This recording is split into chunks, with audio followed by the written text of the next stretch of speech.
नमस्कार, मैं एडवोकेट शिखा शर्मा बग्गा। आज का हमारा वीडियो उस इशू को डील कर रहा है जो सोशल मीडिया पे कुछ तरह से कंट्रोवर्शियल इशू बना हुआ है regarding this EWS entitlement in the private schools under RTE act. कुछ लोगों का मानना है कि ये प्राइवेट स्कूल्स के ऊपर एक बर्डन है या फी हाइक से लिंक्ड है या टीचर्स की सैलरी से रिलेटेड है या टैक्स पेयर्स के ऊपर बर्डन है, गवर्नमेंट के ऊपर बर्डन है। तो इस एक्चुअली में क्या इशू है उसको समझने के लिए सबसे पहले हम राइट टू एजुकेशन एक्ट की हिस्ट्री को जान लेते हैं। 1950 में जब कॉन्स्टिट्यूशन बना तो उसमें आर्टिकल 45 में इसको राइट टू एजुकेशन को रखा गया एज अ डायरेक्टिव प्रिंसिपल। तभी भी ये मानना था गवर्नमेंट का कि इसको फंडामेंटल राइट होना चाहिए क्योंकि education can bring reforms in the society and it helps in the development of the country. But because of the financial constraint इसको फंडामेंटल राइट में उस समय नहीं रखा जा पाया।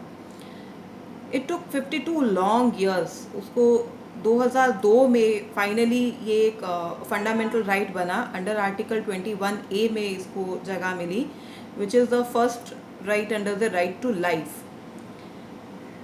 और इसके 7 ईयर्स के बाद 2009 में इसको इफेक्टिवली इम्प्लीमेंट किया गया बाय द गवर्नमेंट।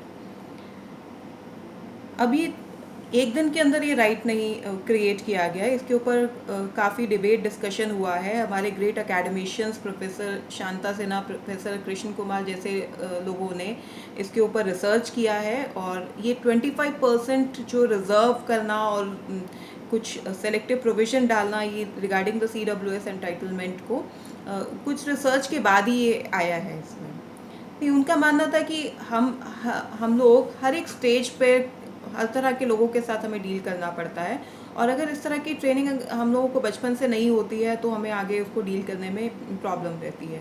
तो इसकी ट्रेनिंग एक बचपन से शुरू हो जानी चाहिए। एक दोनों रिच और पुअर क्लास को दोनों को आपस में एक दूसरे के साथ मिलकर एक दूसरे की प्रॉब्लम समझकर एक दूसरे के लिए काम करना है हमें। तो हम वो इफ़ेक्टिवली कैसे होगा उसकी ट्रेनिंग जब वो बचपन से होती है तो वो ज़्यादा इफ़ेक्टिव रहता है और वो उसको फ्यूचर में उसकी लाइफ ईजी रहती है।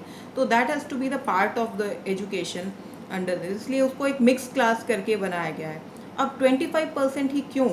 ये 25% का नंबर इस तरह से उन्होंने लिया है कि इतना सब्सटैंशियल नंबर है कि एक डिप्राइव क्लास अपने आप को उस पूरे क्लास के अंदर अपने आप को लो नहीं समझे, कम डिप्राइव मत नहीं समझे और एक अपनी बात भी दूसरी क्लास को समझाने में एक इफ़ेक्टिव रहे।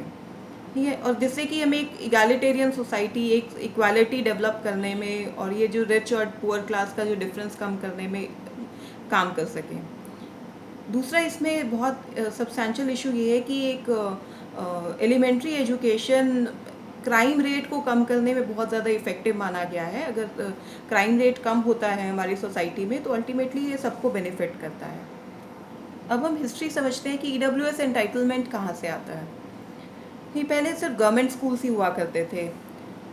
धीरे धीरे कुछ एलीट क्लास फिलैंथ्रोपिस्ट लोग आए जिनका इंटरेस्ट हुआ कि हम चैरिटी करते हैं। तो चैरिटी करने के लिए अपनी पॉकेट से आप चैरिटी करेंगे, किसी दूसरे की पॉकेट से तो नहीं करेंगे। तो उन लोगों ने गवर्नमेंट को बोला कि हम स्कूल खोलना चाहते हैं और गवर्नमेंट भी क्योंकि उनका फाइनेंशियल बर्डन शेयर कोई कर रहा था तो दे वर हैप्पी। तो उनको लगा, उन्होंने ज़मीनें उनको बहुत ही सस्ते दामों में कम रेट के ऊपर दे दी। जिनके पास ज़मीनें थी उनको रिकॉग्निशन दिया गया। सिर्फ इन्हीं कंडीशंस पे सस्ते दामों पे ज़मीनें दी गई और इन्हीं कंडीशन पे रिकॉग्निशन दिया गया कि आप लोग एटलीस्ट 25% लोगों को, बच्चों को फ्री ऑफ कॉस्ट आप पढ़ाएंगे, एजुकेशन देंगे जिनके लिए एजुकेशन इनएक्सेसिबल है। लेकिन आज ये प्राइवेट स्कूल्स बहाना बनाते हैं कि हम फ़ी हाइक नहीं कर पा रहे हैं, हम टीचर्स को सैलरी नहीं दे पा रहे हैं।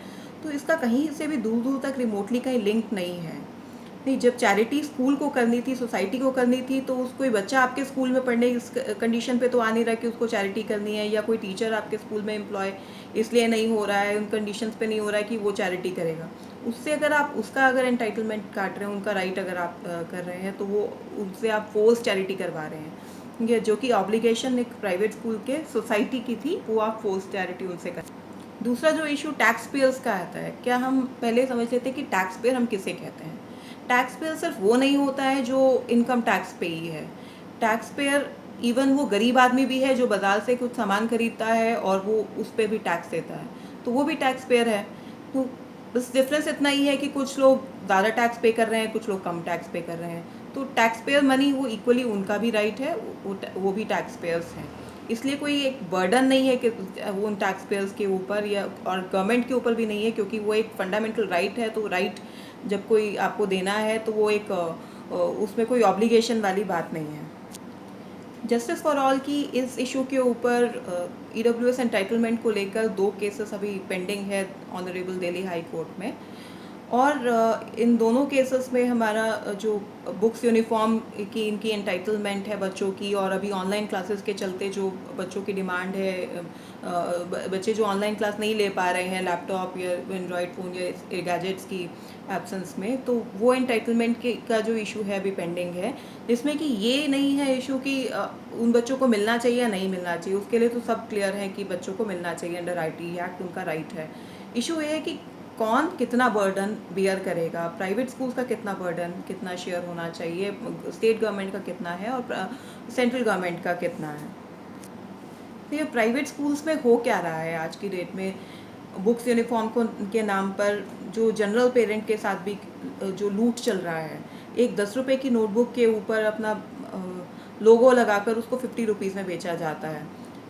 सेम यूनिफॉर्म के साथ भी किया जाता है, उसके ऊपर अपना लोगो लगाकर उसको 10 टाइम्स कॉस्ट में बेचा जाता है, जिससे कि उसकी कॉस्ट डेफिनेटली बढ़ जाती है। 6,000 से लेकर आप 20,000 की उसकी कॉस्ट बढ़ जाती है बुक्स यूनिफॉर्म के सेट की। अब गवर्नमेंट कहती है कि हम वही NCERT बुक्स प्रिस्क्राइब करते हैं और स्टैंडर्ड यूनिफॉर्म जो हम प्रोवाइड करते हैं उसमें हमारा एक्सपेंस 2,000 से 3,000 के बीच में आता है। देन वाई शुड वी पे टू 6,000 to 20,000? क्या उनका ब्रांड प्रमोट करने के लिए गवर्नमेंट क्यों पैसा देगी? और लेकिन स्कूल डिमांड कर रहे हैं कि हमें 6,000, हमारा 20,000 ही एक्सपेंस आता है, हमें उतना मिलना चाहिए। अगर इस तरह से गवर्नमेंट अगर इनको पे करेगी, 6,000 से 20,000 रुपये अगर पे करेगी, तो वो एक टैक्स पेयर मनी का लूट है। अगर आपका बच्चा भी EWS कैटेगरी के अंदर किसी प्राइवेट स्कूल में पढ़ रहा है, तो आप भी अपने बच्चे के राइट के लिए अपने स्कूल मैनेजमेंट से बात कर सकते हैं। वो आप याद रखिए कि आप अपने बच्चे के लिए राइट मांग रहे हैं, उसके कोई चैरिटी नहीं मांग रहे हैं, ठीक है। और अगर स्कूल मैनेजमेंट आपको देने से मना करता है, तो आपके जोन के डिस्ट्रिक्ट के जो एजुकेशन ऑफिस है उसमें जाकर आप अपनी कंप्लेंट रजिस्टर करा सकते हैं, उनसे रिक्वेस्ट कर सकते हैं। अगर वो भी नहीं फिर भी आपकी प्रॉब्लम सॉल्व नहीं होती है, तो यू कैन मूव कोर्ट। और इस तरह के बहुत सारे केसेस में हमने ऐसे उनको बुक्स यूनिफॉर्म और एंटाइटलमेंट्स उनकी क्लास 12 तक दिलवाई है बच्चों को थ्रू कोर्ट। तो आपकी भी अगर ऐसी समस्या है तो आप उसमें हमें कमेंट बॉक्स में कर सकते हैं। और अगर आपका बच्चा फ़ी पेइंग कैटेगरी में पढ़ता है या आप टीचर हैं उस किसी प्राइवेट स्कूल में, और आपके साथ भी स्कूल मैनेजमेंट आपको सैलरी देने में या आपके ऊपर फ़ी हाइक का बर्डन डालता है ये कहकर कि हमें EWS को एंटाइटलमेंट देना है, ये बर्डन है हमारे ऊपर, तो वो टोटली फॉल्स है, टोटली रॉन्ग है। इसका कोई भी लिंक आपकी सैलरी या आपके फ़ी हाइक से नहीं है। चैरिटी अगर स्कूल को करनी थी तो वो स्कूल को करनी है, वो आपके ऊपर फोर्स किया जा रहा है, जिस चीज़ को आप स्कूल मैनेजमेंट से अपोज कर सकते हैं, इंस्टेड ऑफ कि हम उसको EWS एंटाइटलमेंट को अपोज करें, ठीक है। तो आपसे रिक्वेस्ट है कि हम इस बच्चों को अपने राइट दिलवाने में उनकी मदद करें। बच्चा हमसे मांग क्या रहा है, बच्चा हमसे एजुकेशन मांग रहा है, कोई हमसे कोई बहुत बड़ी चीज़, हमारी कोई ज़मीन जायदाद नहीं मांग रहा है। तो उसको हमें शिक्षा का अधिकार तो सबको मिलना चाहिए।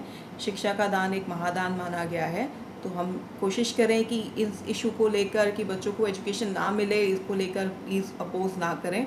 अपने जितने भी फ्रेंड्स और कलीग्स के साथ हम ये वीडियो शेयर कर सकें, इस मिथ को ब्रेक करने में आप हमारी हेल्प करें। Thank you so much.